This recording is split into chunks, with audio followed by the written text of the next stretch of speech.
membedah power jujur made in Eropa. Jadi hari ini kita akan membedah power Soundrenaline. Ya mungkin kalau kalian sudah tahu tentang sound system, mungkin tahulah yang merek ini. Kalau yang belum tahu ya silahkan browsing. Ini agak aneh. Ini produk Eropa. Nah, tapi di sini Soundrenaline ini tertulis 3600 watt. Dan ini wattnya bisa jujur dan juga bertanggung jawab mengeluarkan watt apa yang tertulis di bodi amplinya. Berbeda dengan produk-produk Asia. Ya ini bukan menjelek-menjelekan Asia, tapi kenyataannya seperti itu, terutama produk-produk Cina.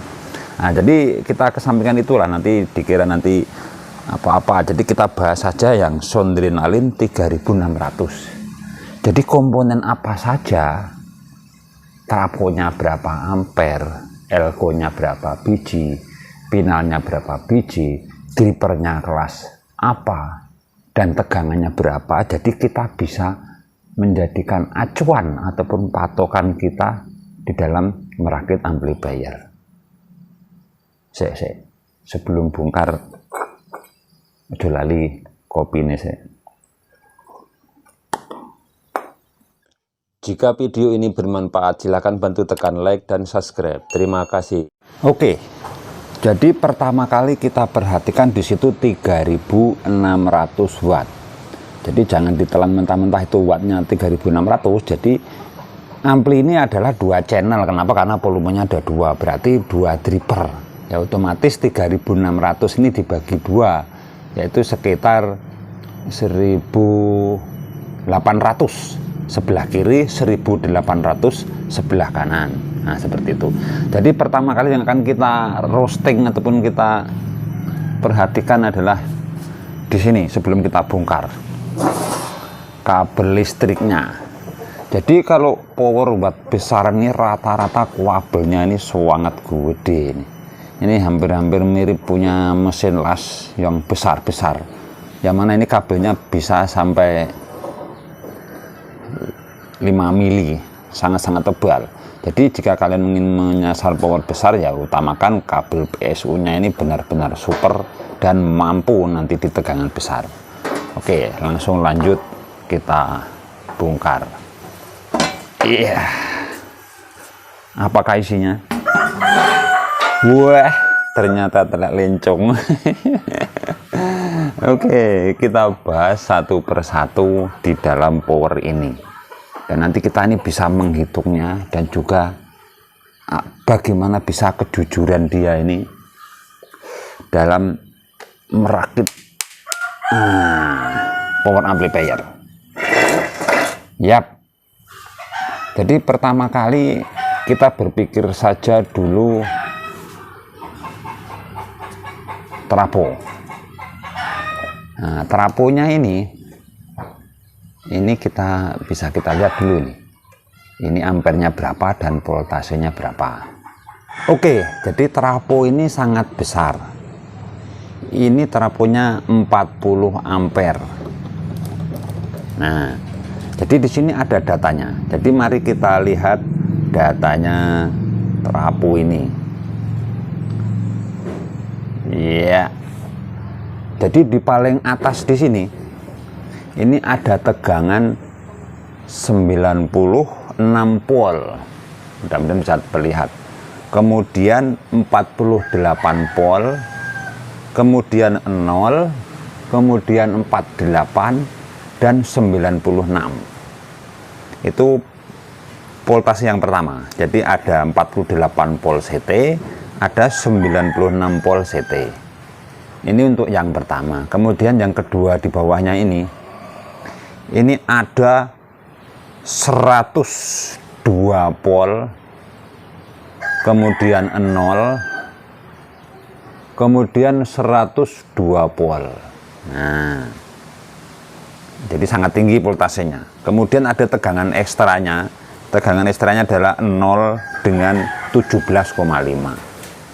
Ya seperti kita ketahui bersama, kemungkinan untuk 17 voltnya ini tegangan kayak kipas dan lain sebagainya, kayak ya indikator-indikator lampu seperti itu. Jadi sekarang kita pelajari dulu selain teraponya.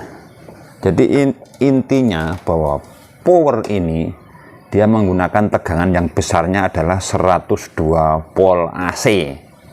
Jadi jika kalian ini mau merakit power masih mengandalkan 45, 55, ya tidak akan pernah besar judulnya wattnya. Kan sudah sering saya bahas itu. Oke, jadi sebelum kalian merakit, cari dulu terapu yang ugal-ugalan voltasenya terutama, dan juga ampernya. Jadi dua-duanya ini harus ugal-ugalan. Nanti baru bisa menjadikan watt itu besar. Lanjut kita akan ke komponen elko-nya. Ada 1, 2, 3, 4, 5, 6, 7, 8, 9, 10, 11, 12. Jadi tidak banyak untuk elko-nya. Jadi jangan mabuk elko. Kenapa?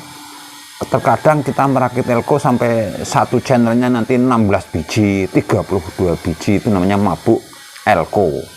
Nah, sekarang kita pelajari saja. Ini jumlahnya 12 atau 6 set. Nah, 6 set aja ini dibagi dua. Ada set kiri dan juga set kanan. Berarti intinya ini cuma 3 set. 3 set cukup, tidak usah muluk-muluk untuk elko-nya. Dan nilai elko-nya berapa? Jadi kita cek di sini. Nah, coba kita perhatikan. Di sini tertulis 10.000 mikro 80 volt. Nah, ora aneh kan? Ora rumit-rumit. Ya, mungkin cuman kelemahannya elko ini kelebihannya elko ini benar-benar fake di 80 volt dia mampu.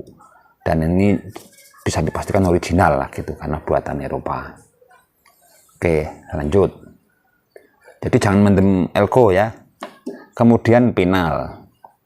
Jadi pinal ini asumsi saya ataupun dripper power ini menggunakan kelas H stepper. Kenapa?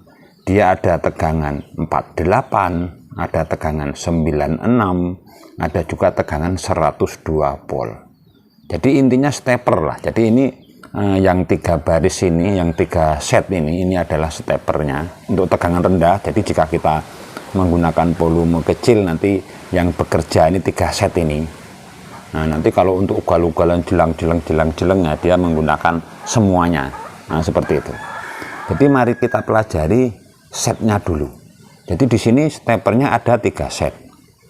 Kemudian tegangan tingginya ada 1, 2, 3, 4, 5, 6, 7. Cuman 7 set.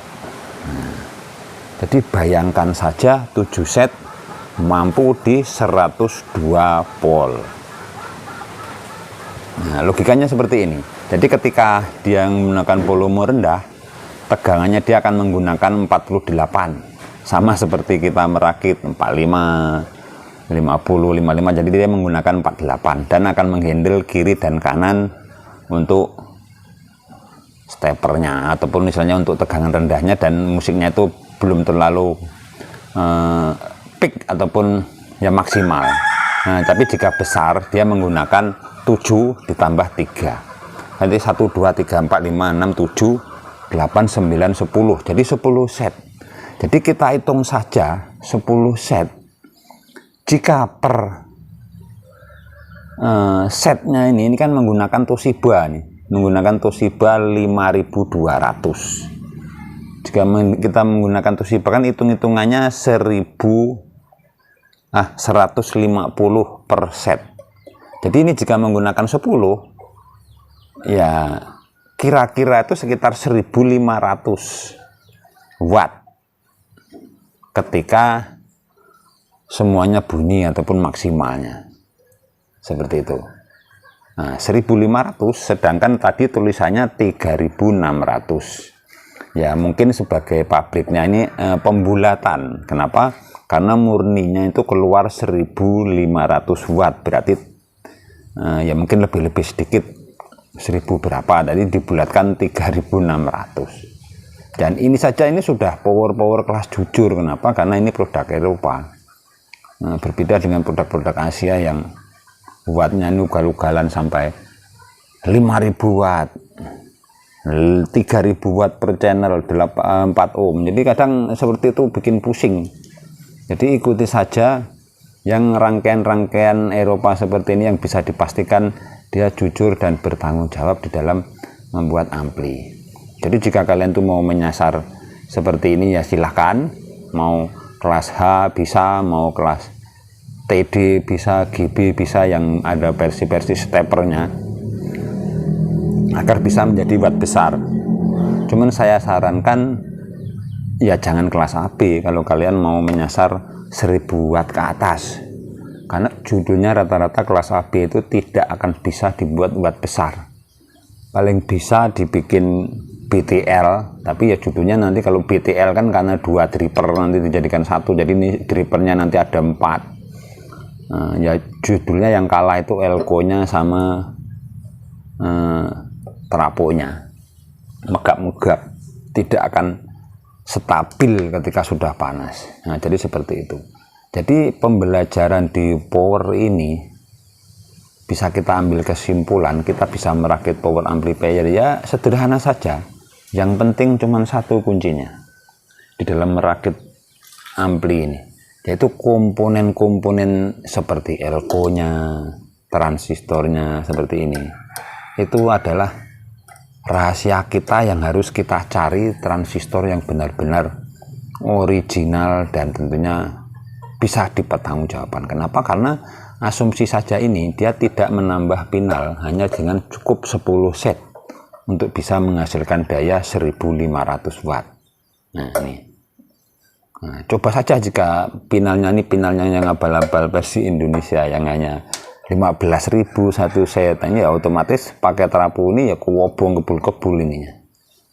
Seperti itu. Jadi memang banyak sekali pelajaran-pelajaran yang harus kita telaah. Sama seperti ini elko-nya, jika kita pasang elko 80 volt 10.000 mikro sama seperti ini dan harganya itu yang murah-murahan, ya otomatis ini nanti jeblok kabeh ini. Untuk elko-nya ini jeblok kabeh, saya jamin jika menggunakan tegangan tinggi. Ya judulnya seperti itu. Jadi judulnya pertama kali yang harus kalian pikirkan adalah komponennya yang original, dan rangkaiannya bisa ditiru yang versi ini. Jadi tidak muluk-muluk, tidak harus wow harus elko-nya 100 biji, tidak seperti itu. Jadi mudah-mudahan video ini bisa bermanfaat dan dipahami dalam kita merakit power amplifier. Terima kasih sudah menonton, sampai jumpa video-video kami selanjutnya. Terima kasih.